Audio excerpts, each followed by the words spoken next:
Nah, ini kembali ke desain tadi hubungannya. Ini menarik ya, Mas Ipung, menarik dari historisnya, begitu fungsinya bahasa yang terlihat ini ya untuk bisa menyatukan beberapa unsur suku ataupun bahasa ataupun kedaerahan ya.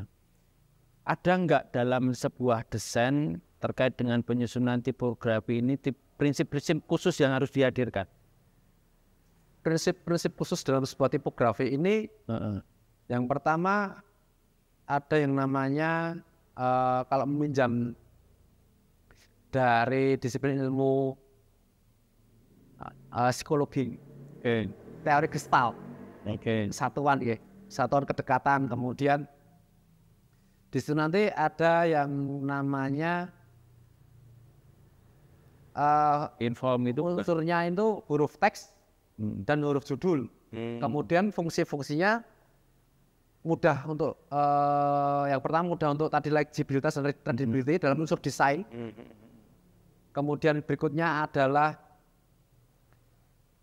ada tentang prinsip keterbacaannya, dari huruf kecilnya seperti apa, huruf standarnya seperti apa, kemudian warna dan kontras dari ketebalan bentuknya huruf seperti apa, kemudian dari teks gelapnya seperti apa, dan teks terangnya bagaimana. Ini terkait dengan anatominya. Kemudian bagaimana dengan visibilitas, kejelasan dalam pembacaan, keterbacaan teks ketika dalam bentuk besar dan bentuk kecil, ini harus jelas, visibility. Kemudian berikutnya adalah clarity, kemampuan huruf-huruf yang digunakan dalam suatu karya desain dapat dibaca dan dimengerti oleh target pengamat yang dituju. Untuk satu karya desain dapat berkomunikasi dengan pengamatnya, maka informasi yang disampaikan harus dapat dimengerti oleh pengamat yang dituju. Jadi harus clear. Tadi ini berkaitan dengan keterbacaan dan kelamin si huruf itu, clarity. Mau ngomongin apa, hurufnya harus apa, jelas. Saya mencoba untuk masuk pada wilayah umpama. Kan ini nanti tugasnya mahasiswa kan mencoba untuk mengaplikasikan kaidah-kaidah dalam tipografi ini ya, untuk bisa menyusun itu menjadi sebuah karya tipografi yang berbasis budaya Nusantara. Nah, saya memakai bahasa dia nanti sebagai desainer kan gitu ya. Desainer dalam menyusun itu tadi, prinsip-prinsip khusus yang dihadirkan terkait dengan, saya pernah membaca ada inform, advokat, semacam itu.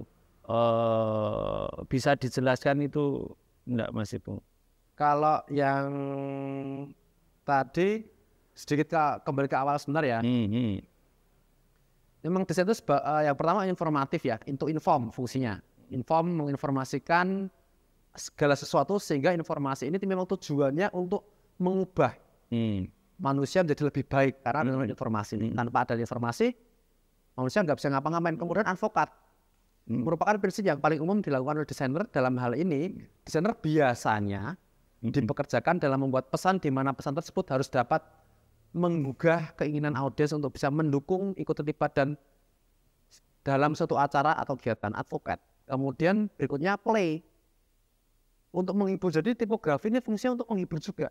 Karena kalau kita membaca huruf teks Harry Potter kayak atau Lord of the Ring itu yang novel itu hurufnya kan Times New Roman dan sebagainya, bosan, mengantuk. Kalau itu diterapkan dalam poster ya nggak cocok, sehingga perlu huruf-huruf yang bersifat menghibur. Di dalam desain itu istilahnya type is an illustration. Jadi huruf itu juga berfungsi sebagai ilustrasi dengan penggayaan, style dan sebagainya. Kemudian caution, prinsip ini merupakan prinsip yang paling klasik dalam menyampaikan pesan. Caution itu perhatian berarti ya?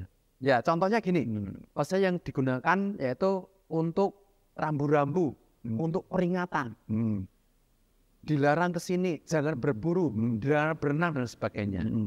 Kemudian entertain, karena gini, orang itu sangat senang dengan wow effect. Wah, wow effect ya. Wow effect, wow, keren, lucu, bukan waduh gitu ya.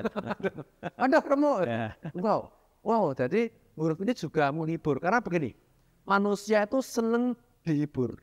Manusia nggak senang stres, memang udah kodratnya manusia diciptakan untuk bersenang-senang ya, selain beribadah. Nah, sehingga huruf ini harus bisa menghibur yang lihat sehingga terinspirasi, entertain. Kemudian huruf juga untuk ekspres atau mengekspresikan. Oke. Begitu. Kemudian yang berikutnya edukatif untuk mengedukasi. Terakhir adalah transform.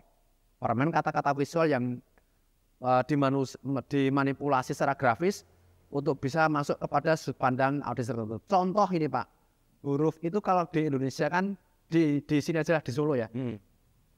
Huruf ini yang pertama bahasa teks tulis, kemudian kadang kita jumpai plat nomor yang bisa dibaca. Oh ya. Ini kan unsur go-nya dapat, Ya. transformnya dapat. Itu termasuk kreativitas. Kreativitas. Padahal visualnya tetap pada wilayah angka-angka ataupun bentuk. Ya. Tapi karena kejeniusan manusia, sehingga angka ini bisa merefer atau angka ini bisa diidentifikasi untuk berasosiasi dengan huruf apa.